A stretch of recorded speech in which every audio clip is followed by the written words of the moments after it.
اعوذ باللہ من الشیطان الرجیم، بسم اللہ الرحمن الرحیم۔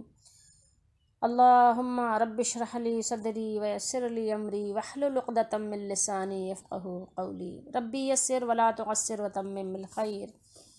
ہماری بات چل رہی تھی یستفتحون علی الذین کفروا، بات یہ ہو رہی تھی کہ اگر یہ آیات جن کو دلیل اور بنیاد بنایا جاتا ہے کہ اس کی بنیاد پر لوگوں سے اور قبروں سے، مطلب لوگوں سے مراد یہ نہیں کہ دعا کرانا، یعنی لوگوں سے مراد یہ ہے کہ جو قبروں میں مدفون جن کو بزرگ کہا جاتا ہے، بہرحال اس میں ظاہر ہے اللہ کے کچھ نیک بندے بھی ہیں، اور ظاہر ہے ساری قبروں کو تو ہم نہیں جان سکتے کہ کیا ہے، اللہ ہی بہتر جاننے والا ہے کہ کس قبر میں کون مدفون ہے۔ لیکن جو ہمارے یہاں ہر بستی میں آپ کو قبروں سے مانگنے کا ایک سلسلہ ہے بہت طویل، تو اگر اس کو بنیاد بنا لیا جائے تو ہمیں یہ دیکھنا چاہیے کہ کیا قرآن مجید میں بے شمار اللہ تعالیٰ نے دعائیں سکھائی ہیں، تو اس میں کوئی بھی دعا ایسی سکھائی ہے جس میں کہ قبروں سے مانگا جا سکے؟ کوئی ایسی دعا، چھوٹی سی دعا، ایک لائن کی دعا، کوئی حدیث شریف میں ایسی دعا کہ نبی کریم صلی اللہ علیہ وسلم نے تعلیم دی ہو کہ میرے بعد میری قبر سے آ کر مانگ لینا اور میری قبر پر آ کر اس طرح سے دعا کرنا تو تمہاری اللہ دعا قبول کرے گا؟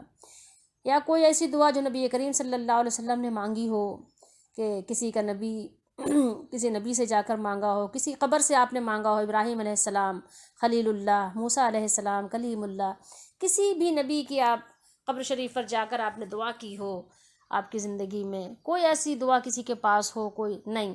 جب بھی کوئی لائے گا، اگر ہم بات کریں گے کہ دعا قبروں سے نہ مانگو، تو ہمیں وہ دعائیں بتائی جائیں گی جو نبی کریم صلی اللہ علیہ وسلم کی مبارک زندگی میں صحابہ کرام رضی اللہ تعالیٰ عنہم دعا کرایا کرتے تھے۔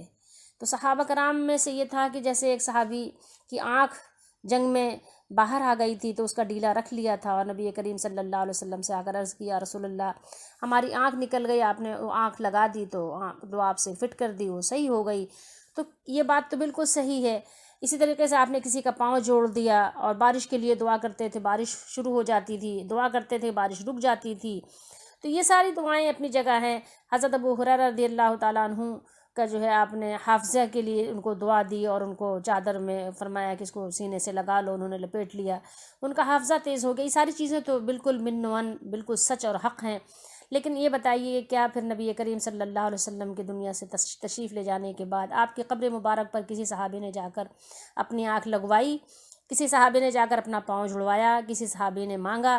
اگر آپ لائیں گے تو کیا دلیل لائیں گے؟ ہم منع کریں گے قبروں سے نہ مانگو تو وہ دلیل پیش کرتے ہیں صحابہ کرام کی زندگی میں اور رسول اللہ صلی اللہ علیہ وسلم کی حیات مبارکہ میں وہ دعا کروانے کا اور آپ صلی اللہ علیہ وسلم سے فیض لینے کا وسیلہ وہ بتاتے ہیں، ٹھیک ہے؟ ہمیں اس کے مقابلے میں یہ باتیں ہم ملا کر پیش کریں گے، لیکن آپ بتائیے کہ نبی کریم صلی اللہ علیہ وسلم کی قبر سے مانگنے کی کوئی دعا کوئی آج تک نہیں لا سکا۔ اگر لائیں گے تو یا تو انتہائی ضعیف اور کمزور، جو کسی گاؤں سے ایک صحابی کوئی آ گئے، کوئی بدو بتائیں گے کہ آئے تھے وہ قبر پر لیٹ گئے تھے، انتہائی ضعیف اور کمزور، یا بتائیں گے کہ کسی نے خواب میں دیکھ لیا تھا۔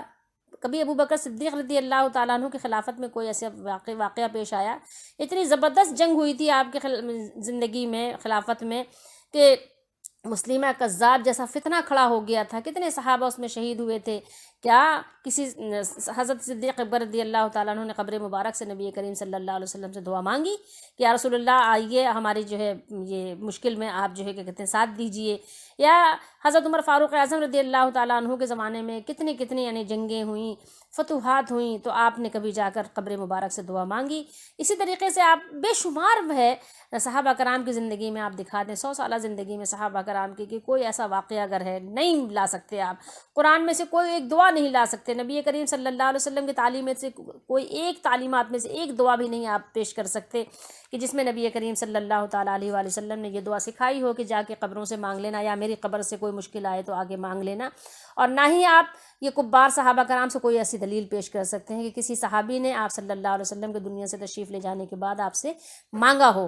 اور اللہ تعالیٰ ہم سب کو سمجھ دے، بس بات صرف اتنی ہے، اللہ تعالیٰ نے قرآن مجید میں ارشاد فرمایا وَإِذْ لَهُمُ الشَّيْطَانُ أَعْمَالَهُمْ، اور شیطان نے ان کے اعمال ان کی نظروں میں کیا کر دیے ہیں؟ زینت بخش دیے ہیں، خوبصورت بنا دیے ہیں، عمدہ کر کے دکھائے شیطان نے ان کے اعمال۔ اور شیطان نے اور کیا کام کیا؟ شیطان نے تو ظاہر ہے اللہ تعالیٰ سے وعدہ کیا ہی تھا کہ ہم سیدھے راستے پر بیٹھیں گے، اور قسم کھائی تھی اس نے کہ لَأُقْعُدَنَّ لَهُمْ صِرَاطَكَ الْمُسْتَقِيمَ۔ تو سورہ اعراف میں ہے نا کہ ہم ضرور سیدھے راستے پہ بیٹھیں گے۔ تو سیدھے راستے پہ بیٹھ گیا ہے اور گمراہ کر رہا ہے لوگوں کو، اور لوگ اپنا موج مستی مار رہے ہیں، بس وہ اپنے ہی جھوٹے موٹے ہیلے بہانے پیش کر کے اپنے آپ کو مطمئن کر لیتے ہیں۔ اللہ تعالیٰ نے قرآن مجید میں ارشاد فرمایا کہ وَإِنَّ الشَّيَاطِينَ لَيُوحُونَ إِلَىٰ أَوْلِيَائِهِمْ لِيُجَادِلُوكُمْ وَإِنْ أَطَعْتُمُوهُمْ إِنَّكُمْ لَمُشْرِكُونَ۔ کیا ہے؟ وَإِنَّ الشَّيَاطِينَ لَيُوحُونَ إِلَىٰ أَوْلِيَائِهِمْ، اولیاء ولی کی جمع ہے کہ بے شک شیطان کیا کرتا ہے، اور بے شک شیطان اپنے دوستوں کے دلوں میں وحی ڈالتے ہیں، وحی کرتے ہیں، الہامات کرتے ہیں۔ وہی تو اللہ تعالیٰ کا فرماتا ہے نبیوں پر، لیکن شیطان بھی کیا کرتے ہیں، وہ خیالات ڈال دیتے ہیں کس کے دلوں میں، اپنے دوستوں کے دلوں میں۔ شیطان کی جو دوستی کرتے ہیں نا، شیطان کی باتوں میں آتے ہیں۔ اللہ ہمیں شیطان کی دوستی سے بچائے، آمین۔ تو بات یہی ہے کہ شیطان کا بھی یہی معاملہ ہے کہ بے شک شیطان جو ہے اپنے دوستوں کے دلوں میں ڈالتے ہیں، کیا ڈالتے ہیں، وحی ڈالتے ہیں کہ وہ تم سے جھگڑیں۔ اگر تو تم نے ان کی بات، ان کی اطاعت کر لی، ان کی بات مان لی، تو تمہارا شمار کس میں ہوگا؟ مشرکوں میں ہوگا۔ اللہ تعالی ہم سب کو بچائے۔ تو ہمیں شیطان کی شر سے اپنے آپ کو بچانا ہے۔ اور اس کے علاوہ بات یہ ہے کہ اللہ تعالیٰ نے ارشاد فرمایا لَئِنْ أَشْرَكْتَ لَيَحْبَطَنَّ عَمَلُكَ۔ سورہ زمر میں اللہ نے فرمایا کہ اگر تو آپ نے شرک کیا تو آپ کے اعمال بھی ضائع ہو جائیں گے، حبط ہو جائیں گے۔ شرک کسی صورت میں بھی معاف نہیں ہے، لیکن بات بس یہی ہے کہ شیطان نے دلوں میں وحی ڈال دی ہے، اپنے دوستوں کے دلوں میں۔ تو لوگوں نے آج کل شرک کا، یعنی کہنا چاہیے کہ عروج پر ہے شرک۔ بس یہ اللہ تعالیٰ کی اس کی شان ہے، اور وہ ظاہر ہے چونکہ صمد بھی ہے، بے نیاز ہے۔ اس کے علاوہ یہ کہ وہ صبور بھی ہے، حلیم بھی ہے، تو بندوں کو موقع دے رہا ہے کہ شاید سدھر جائیں، شاید سنور جائیں۔ ورنہ دیکھیے کہ کیسے کیسے اشعار بنائے ہیں، اللہ الصمد دم صابر ولی، میرا موج دا دریا کھولو رحم دی گلی، نعوذ باللہ استغفر اللہ، ٹھیک ہے۔ اور یا میرا میں گنہگار تو معاف کریں تقصیراں، نعوذ باللہ استغفر اللہ، یا علی ادرکنی فی سبیل اللہ، رضی اللہ تعالیٰ عنہ۔ مطلب کیسے کیسے اشعار بنائے ہیں، اور ویسے بھی مشکل میں کہتے ہیں کہ یا علی مدد، یا حسین مدد، مطلب یا غوث مدد، یا غوث المدد، بلکہ یا غوث المدد، پتہ نہیں کیا کیا نعرے بنائے ہوئے ہیں۔ اس کے علاوہ کیا کہتے ہیں، یا شیخ عبد القادر جیلانی شیئن للہ، اے شیخ عبد القادر جیلانی اللہ کے واسطے سے ہمیں کچھ دو، ٹھیک ہے۔ اور کہتے ہیں کہ امددنی فی سبیل اللہ، نعوذ باللہ استغفر اللہ۔ اور پھر کیا اشعار بنائے ہوئے ہیں، یا رسول اللہ انظر حالنا، یا حبیب اللہ اسمع قالنا، انا للہ و انا الیہ راجعون۔ اللہ تعالی ہم سب کو سمجھ دے، ہمیں توفیق دے کہ ہم شرک سے توبہ کریں اور پھر اپنے مالک کی طرف رجوع کریں۔ اللہ ہمیں توفیق دے، آمین۔ لیکن یہ بات بھی ہمیں یاد رکھنی چاہیے کہ توفیق بھی اسی کو ملتی ہے اور اسی وقت ملتی ہے کہ جب انسان پہلے اپنے ان تمام حرکات کو چھوڑ دے جو اللہ نے منع کی ہیں، ٹھیک ہے۔ صرف دعا مانگنے سے کام نہیں چلتا۔ یہ نہیں ہوتا کہ ہم چولہے پہ کھانا نہ چڑھائیں اور ہم دعا مانگیں کہ اس میں ہانڈیوں میں سب پکے نکل آئے، ایسا نہیں ہوتا۔ اللہ تعالیٰ نے ہم سے قرآن مجید میں بار بار ارشاد فرمایا، مجھ سے مانگو میں دوں گا، میں دعا قبول کرتا ہوں، میں تمہارے قریب ہوں، میں پکار سنتا ہوں، میں جواب دیتا ہوں، میں قبول کرتا ہوں۔ حدیث شریف میں بھی ہے کہ اللہ تعالیٰ ہر روز رات میں جب تہائی رات گزر جاتی ہے تو آسمان دنیا پر نزول فرماتا ہے، نزول اجلال فرما کر آواز لگاتا ہے کوئی مجھ سے جو مانگے میں اسے دوں۔ فرمایا قرآن مجید میں ہے 24ویں پارے میں سورہ مومن میں فرمایا، وقال ربکم ادعونی استجب لکم۔ اللہ تعالیٰ نے فرمایا ہے کہ مجھ سے مانگو، مجھ سے مانگا کرو، میں تمہاری دعا قبول کروں گا، تمہیں جواب دوں گا۔ انکا سمیع الدعاء، انکا بے شک تو ہی دعا سننے والا ہے، بے شک ہمارا رب بڑا دعاؤں کا سننے والا ہے۔ اجیب دعوت الداعی اذا دعان، پکارنے والے کی پکار سنتا ہے، دعا قبول کرتا ہوں جب وہ مجھے پکارے۔ یعنی اللہ تعالیٰ نے اتنا کچھ سکھایا کہ ان ربی قریب مجیب، ان ربی لسمیع الدعاء، کتنی باتیں اللہ تعالیٰ نے ہمیں سکھائیں، اور انبیاء علیہ السلام کے حوالے سے بھی سکھائیں، سب کے نبیوں کی دعا سکھائیں۔